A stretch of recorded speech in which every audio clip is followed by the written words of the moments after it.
Hi, Mike here. So day 2 of my headset rebuild, and I did receive my Chris King headset today, which is great. Unfortunately, it's not 100% compatible with this Cannondale Scalpel frame. The issue is that the upper and lower bearings are to spec, they're the proper bearings, so those I can use.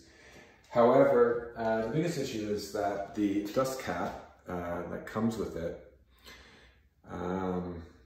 is made for a certain type of frame, and you can see that the kind of the casing or flange around it is quite short and much shorter than what I have now, unfortunately.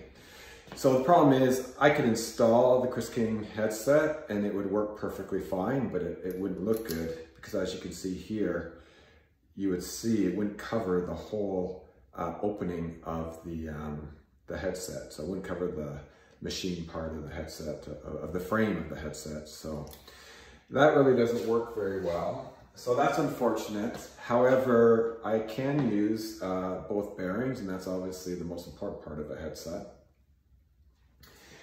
The other thing I cannot use is the expansion wedge.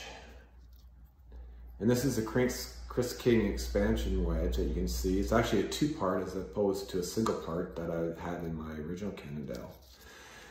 And you can see here, this is the types of tolerances that Chris King deals with. And this is in all their parts.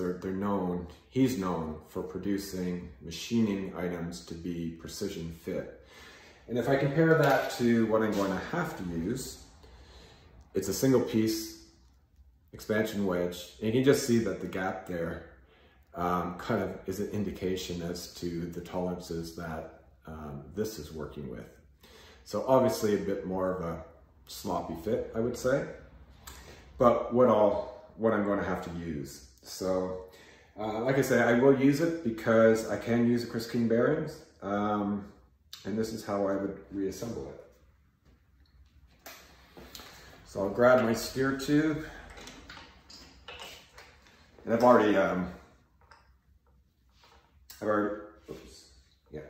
already installed the bottom cartridge bearing, Chris King cartridge bearing, so that's in there. So there we go. So I have my upper cartridge bearing. Drop in the original Cannondale expansion wedge, the dust cover, 3 spacers, again, the original spacers.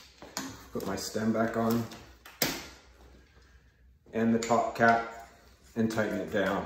I've already tried this and tightened it down to the proper tightness to preload the bearings to the right amount, and it feels really good. So the bearings, it's moving very smoothly. There's absolutely no play here as there was before.